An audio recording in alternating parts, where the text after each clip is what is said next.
I don't know. I'm just overwhelmed of how this feels. Yeah, I know this team puts a hard effort into the car every week. And a couple weeks ago, you ran into some misfortune too. Your father was telling me you had a bit of a slip up there in turn 4, and you obviously didn't let it get you down. And what's the attitude like in the 400 pits these days? Well, if we come out here, if we get wrecked, it's always we're going next weekend. We'll go out, try harder, run cleaner. Go out, try harder, run cleaner. Go out every weekend. We do our best, try to do our best.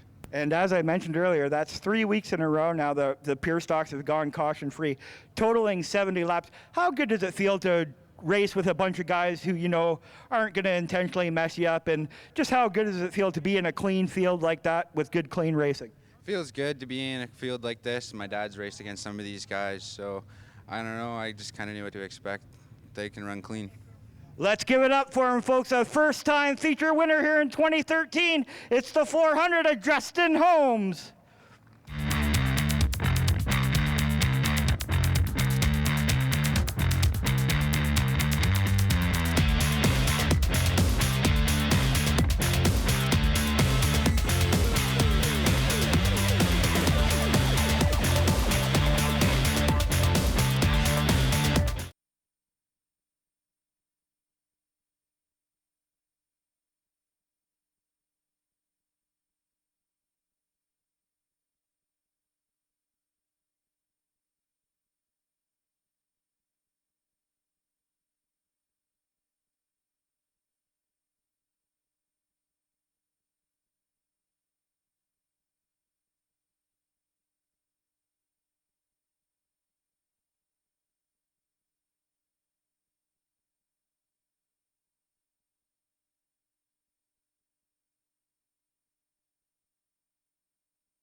And the green is down and they're underway.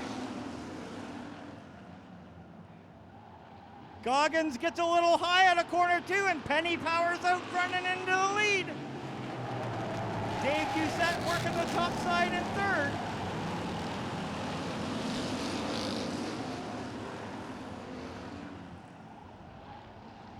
Doucette now takes over 3rd on the high side of Bill Wolt in the 21. Daryl St. Onge looking to follow that move.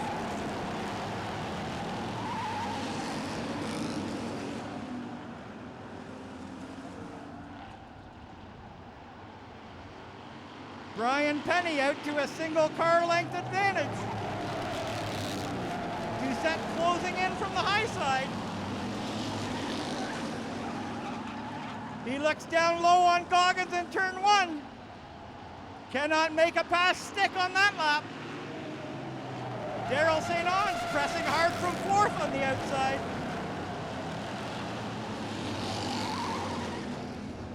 A 15.94 that time by for the 16 of Penny. Dave Doucette now up into 2nd with an inside pass in turn 3.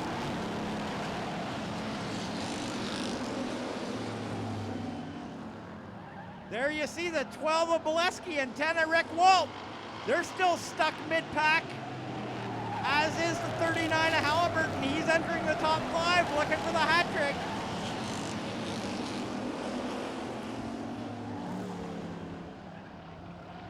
It's Brian Penny strong on the front end of this one in the 16.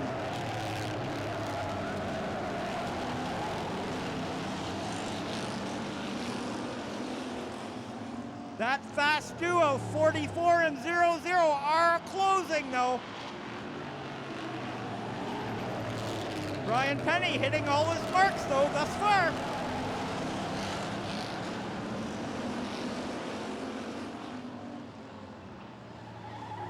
Great battle for fourth with the 21 of Walt, 39 of Halliburton, and 55 of Goggins. Goggins has been up on that top side the whole race. Desperately trying to find the inside line is the 55 of Sean Goggins. Oh, Penny slows and Doucette narrows into the lead. Problems under hood of the 16 of Penny.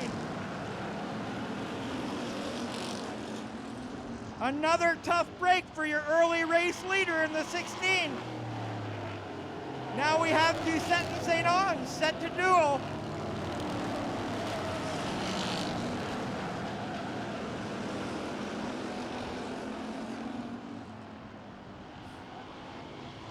Dave Doucette opens up a little bit more of a lead, that time out of 2.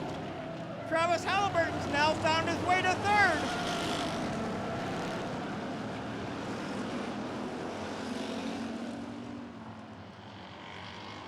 St. Ons now right on the bumper of the 44. Jim Bolesky looking to take over 4th inside of the 21 of Walt.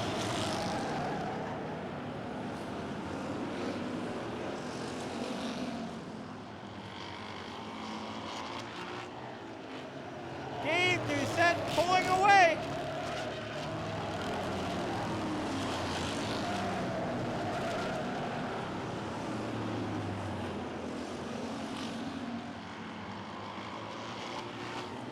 Still door-to-door for 4th place are the 12 of Bolesky and 21 of Walt. At halfway, a 15.78 for the 44 Doucette. 15.78. Brian Penny in the 16 rejoins the field.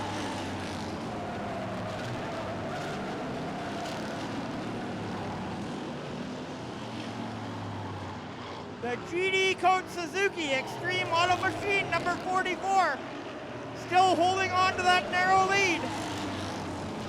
They're single file pretty well all the way around the track now.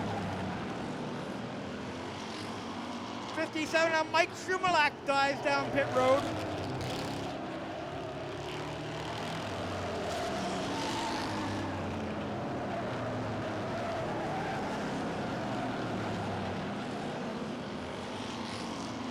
St. Ons tried a crossover move between 1 and 2 that last time by. Dave Doucette still cool and collected on the front end. Oh, he has a look to the inside. They almost touched between 2 that time.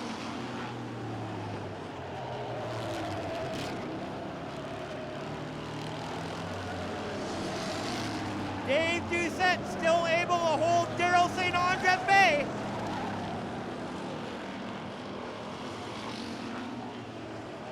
Bolesky has won the battle with Bill Walt for 4th.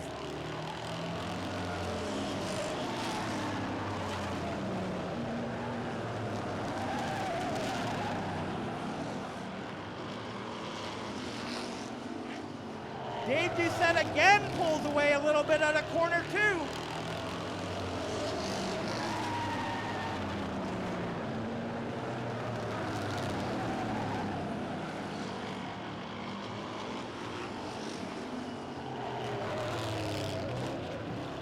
Dave Doucette in the 300Z still leading the field. Travis Halliburton slideways through the corner 4.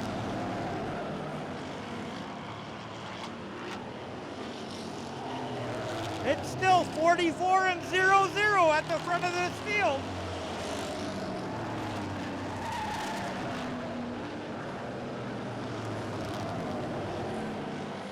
The 10 car of Rick Walt sitting outside of the top 5 after 3 feature wins in a row. 5 laps to go.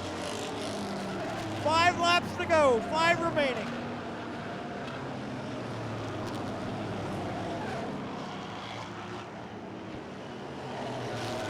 Daryl St. Ange closes in once again. He has a look to the inside.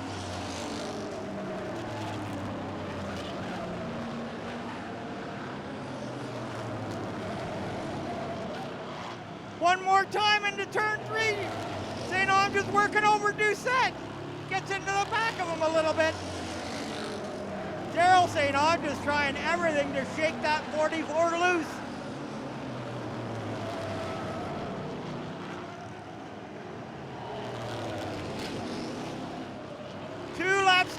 Two laps to go for Dave Doucette. St. Ange one more time trying to get down the inside of turns 1 and 2.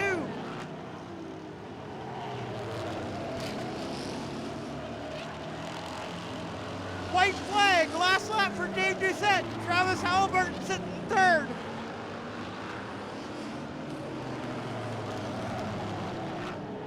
St. Ange gonna have one last try between 3 and 4. This one belongs to the Deuce. Dave Doucette, Daryl St. Ange second.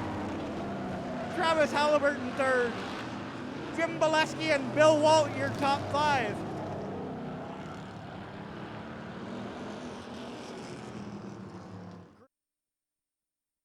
Dave, the car looked on rails tonight. Over those last 10 laps, the 0-0 could pull down to your back bumper in 1 and 2, but the drive you got off 2 was just something to behold. Is that really a tribute to this Extreme Auto Machine Power and how hard your guys work each week? Well, Kevin Reynolds always told me go in easy, out hard, and it's always worked, and I knew Daryl wasn't going to dump me. He's a pretty respectable driver here. Yeah, and as I mentioned, this thing really seemed to get the drive off corner number 2. And you were working the top side of the top groove most of the time. Do you set this thing up each week to work up top there in case you need it to pass to get to the front each week?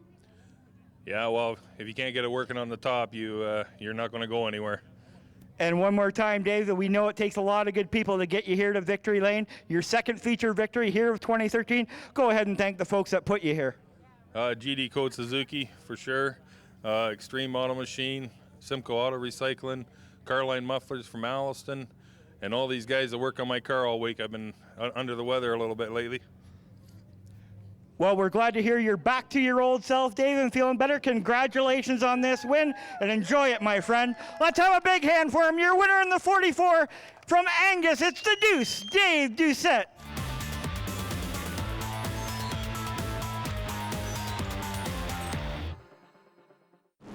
Rogers displays the green flag. Field looks good and they're underway. Down into turn 1, Roy Maneri finds the front end. Andre Pepin in the 91 now shoots up in the inside to second.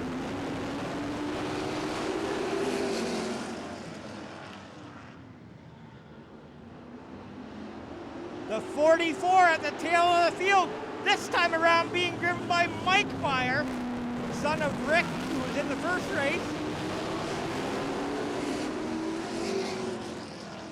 It's Roy Maneri looking strong on the front end. Pepin still a car length back in second.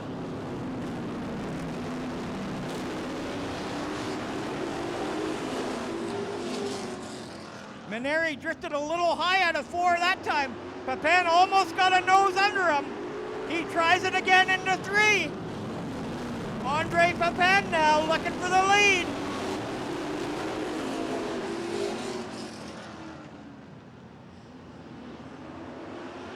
It's Andre Pepin powering to the front in the 91. Ron Quinnell looking to follow that in the 57.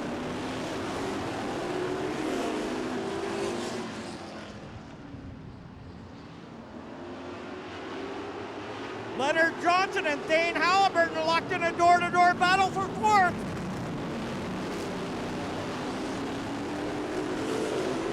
A 15:03 that time by for the 91 of Pepin. Halliburton now up on the inside into 3rd. Leonard Johnson looking to follow.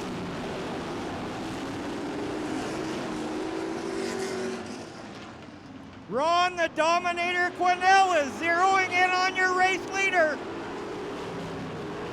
Shepard now up into 5th with an inside pass at Maneri.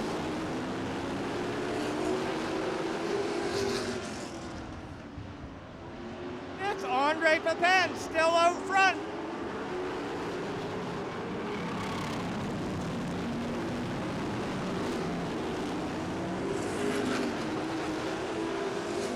You have 9 laps down, 21 remaining.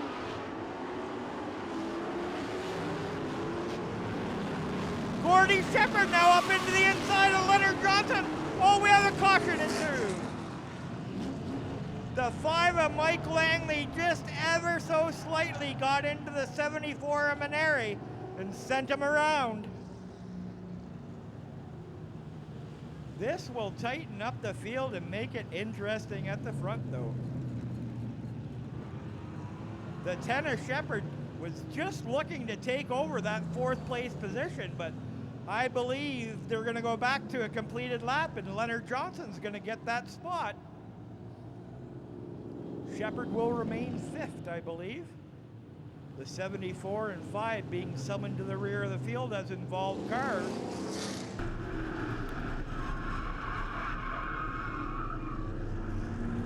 You see a lot of these drivers now. I noticed both the 74 and 5 with the GoPro cameras on.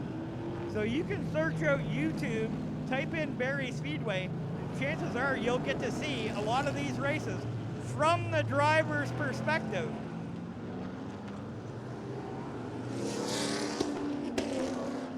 I know the 10 of Shepard has their own YouTube channel, actually, Ridge Road Racing. Great views of the races, so just remind that you go on YouTube, Ridge Road Racing, and you can catch out some dandy views of tonight's action.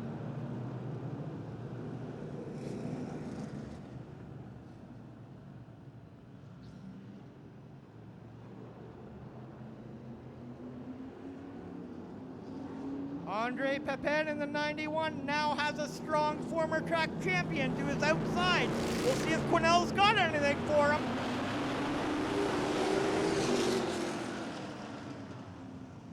Built Motor versus Crate from the front row. Ron Quinnell puts that Weibert machine Built Motor slightly in the lead. Leonard Johnson looking to follow through on that top side.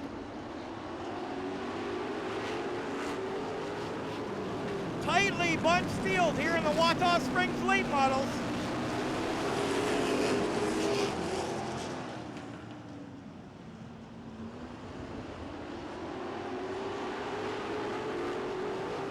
It's Ron Quinnell and Andre Pepin, 1-2. Dane Halliburton looking to move on the inside from 3rd. Leonard Johnson in the 24 gets the good drive off turn 2, but he's been up on that high line for much of this race.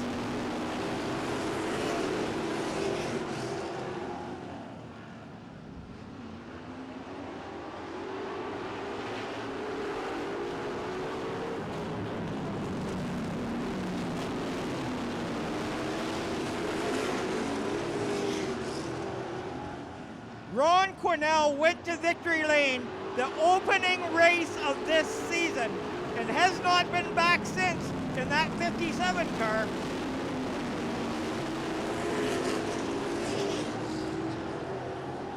He's receiving a pretty stern challenge from Pepin, but Quinnell remaining game.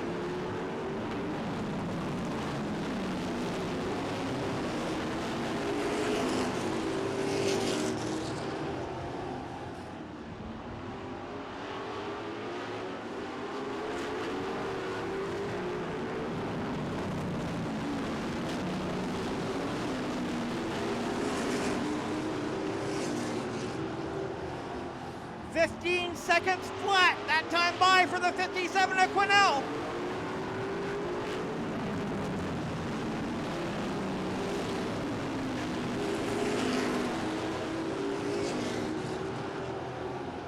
Closing in on 10 laps remaining.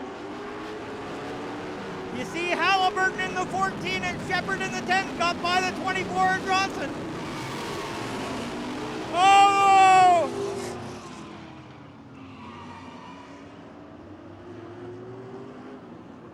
A 3-car collage down into turn 4.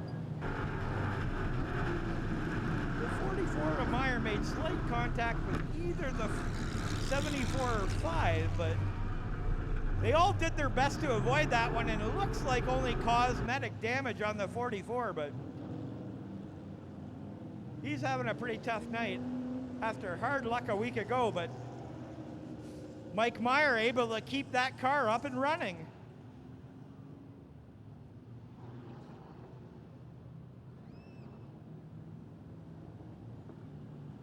We have debris here on the front stretch. Debris on the front stretch, just shy of the flag stand.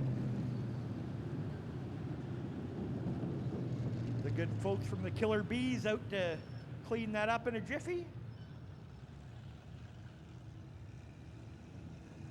And we'll be set to go back green flag racing for 12 laps.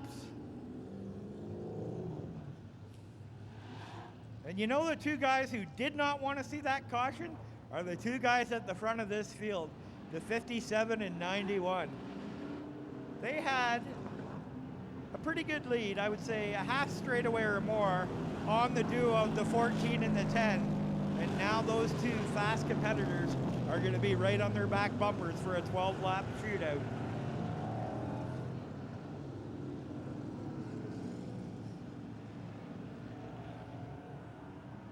Daryl St. Onge putting in a pretty solid run, substituting in the 02 car. I believe it's only Daryl's second time in a late model. Had the 33 or the 8 of Dave Lewis out 1 or 2 seasons ago, but Daryl St. Onge, a relatively inexperienced late model pilot. Despite thousands of laps in a Thunder car around here. We're set to go green, this time by the flag stand. Will Quinnell be able to bring it home for the first time since the opening feature race of the season? Will Andre Pepin get his first? We'll find out in 12 laps.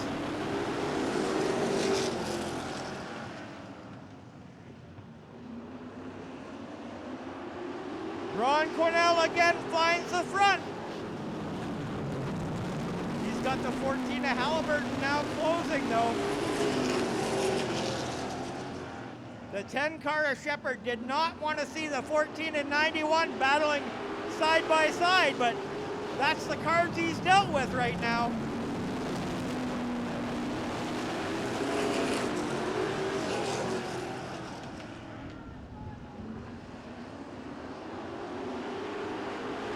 Gordy Shepherd in the 10, trying to work the inside of Pepin for third.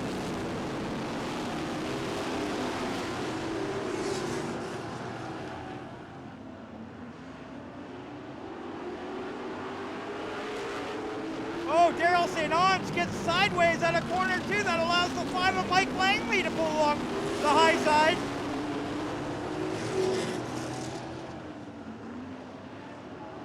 Langley and St. Onge going to war for the 7th place position. Roy Maneri now in that mix too.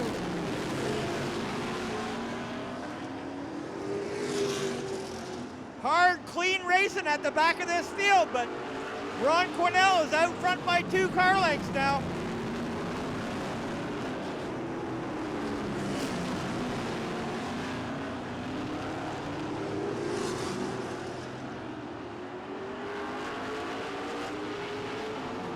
Approaching 5 laps to go, 5 remaining.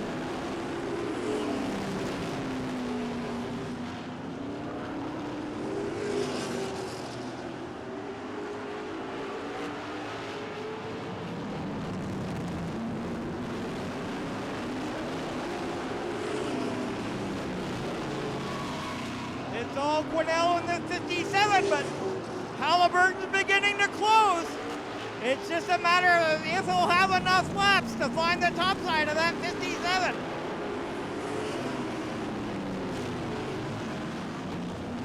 I can imagine Ron Quinnell is going to be protecting that bottom. 2 laps to go, 2 laps remaining for Ron Quinnell.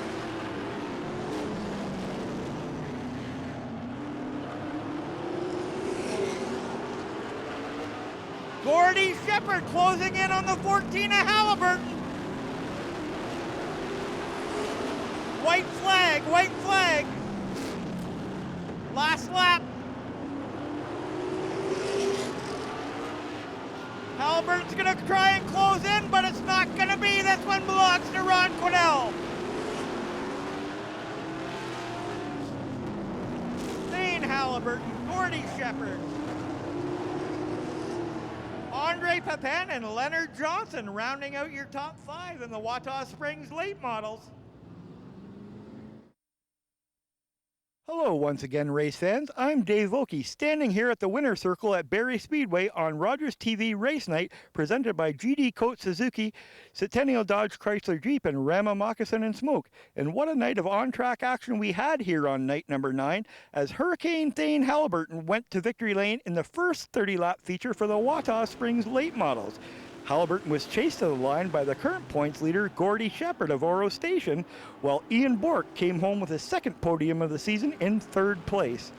In the 30-lap finale to the evening, it was Ron the Dominator Quinnell who reached victory lane for the first time since the opening week of the season, while Halliburton had his attempt for 4 in a row spoiled with a 2nd place finish. Points leader Shepherd came home in 3rd.